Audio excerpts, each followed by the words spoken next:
There are languages still spoken in remote parts of the world that don't have words for numbers.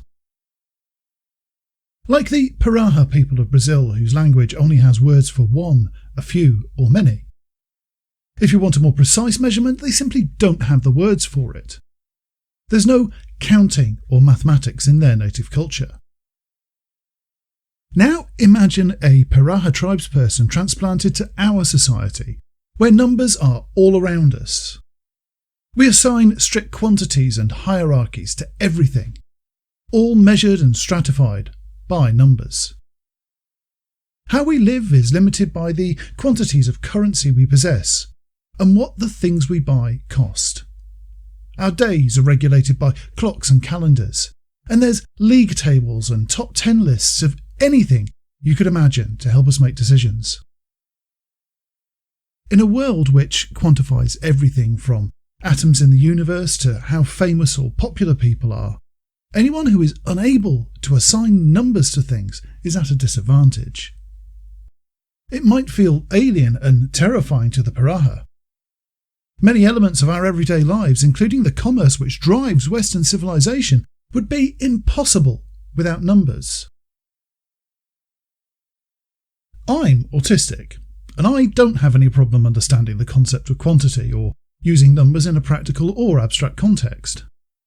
I can tell you how much cash I have in the bank, how much milk I like in my tea, or calculate the trajectory of a beam of light through different media.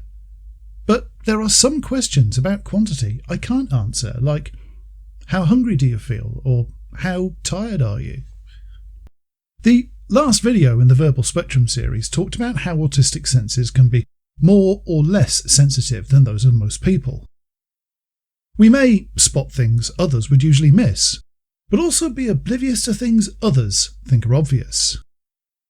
This also applies to our internal senses, the feedback from our own bodies that tells us how our bodies are functioning. An airliner has a plethora of dials, gauges and readouts in the cockpit which tell the pilots about any problems with the operation of the aircraft. They allow them to react to any unforeseen problems and compensate for any failings. If the fuel gauge drops too quickly or a critical system fails and triggers an alarm, they can choose to land the plane at a nearby airfield or ditch into the ocean. In human terms, hunger and fatigue are our fuel gauges. Proprioception is our altimeter and attitude gauges, and pain is our warning system. My body doesn't have a fuel gauge, or perhaps it does and I just can't read it. I don't have a proportional sense of either fatigue or hunger. It's one of a few interoceptive differences I've recognised over the years that's not only caused confusion with people, but has led to unwanted conflict and even punishment as a child. I share this with so many autistic people that almost everyone I've spoken to over the years has readily identified their own interoceptive differences and the friction that it's triggered in their lives. Last week's Autism and Society Explained video illustrated this when we talked about how the limited feedback many of us have over our need to use the loo has led to embarrassment, personal abuse and the propagation of an autism incontinence myth. Our problem is not in compensating for it, it's with the disbelief and inflexibility of other people when we need their cooperation. Other interoceptive imbalances have unpleasant consequences too. My on or off experience of hunger is quite common. I never know I'm hungry until I'm suddenly aware of an aching chasm that needs filling. It can be painful sometimes, but when I eat, it goes away quickly. I also don't know that I've had enough to eat until I suddenly feel painfully uncomfortable. When I was a child, my parents couldn't understand that their experience of hunger and mine were completely different. They labelled the tears I cried when hungry as crocodile tears they thought were put on to elicit treats, whilst my protestations of pain halfway through a large meal were either attention-seeking or evidence of fussy eating. Of course, they didn't know I was autistic at the time, and even if they did, sensory differences like mine weren't yet recognised as common in autistic people. It's only been in recent years that the mainly non-autistic scientists and academics researching and interpreting autism have acknowledged that sensory disparities between autistic and neurotypical people are actually commonplace. Autistic internal feedback doesn't always resemble neurotypical feelings. We're talking about anything from hunger and fatigue to how we experience pain or physical pleasure. No two autistic people will have exactly the same interoceptive strengths and weaknesses, so what fits for one might not be the same for another. It's internal, it's subjective, and it cannot be verified independently. When you visit the doctor about a painful complaint, they'll usually ask you to rate your pain on a scale of 0 to 10. It's not a question many people find easy to answer. Assigning a value on an imaginary scale to something you can't compare with anyone else is actually quite a big ask. We get asked similar questions every day though. How hot or cold are we?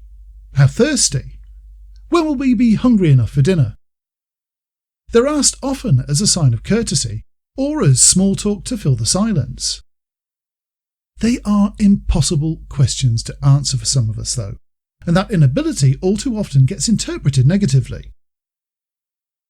I've talked before on this channel about theory of mind or cognitive empathy. It allows us to make often accurate guesses about what other people may be thinking or feeling, but it's limited by our own experiences and cognitive biases. It's far less accurate if we theorise about someone we don't actually know, and next to impossible if our minds don't process information in the same way as theirs. Theory of mind is largely concerned with our emotional state, but our emotions are heavily influenced by our interoception. If you assume that everybody experiences internal feedback in much the same way, then your theory of mind breaks down when you encounter someone who doesn't feel it the way you expect. Any judgment you make will be incomplete and flawed. Ask me if I'm hungry, and I'll answer yes or no, because that's all the information I have at my disposal. I can be hungry, not hungry, or full. I can't be peckish or a bit hungry, and I can't judge whether or not I'll be hungry in an hour or two.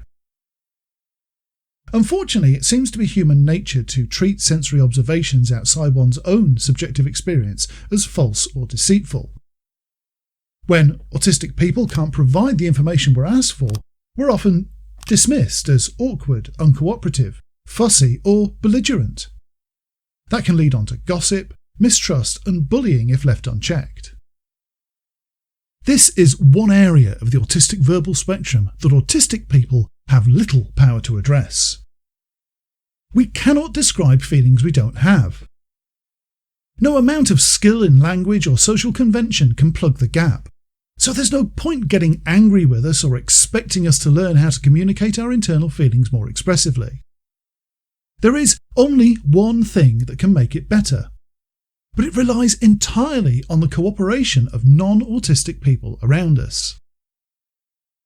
Belief is the one way to break the cycle. You have to just believe us when we tell you we can't answer you. It shouldn't be difficult because we are telling you the truth, but it does mean letting go of the easy, comforting idea that everyone experiences the same feelings and sensations. From belief comes trust, and trust is the key to meaningful change. Thank you for watching.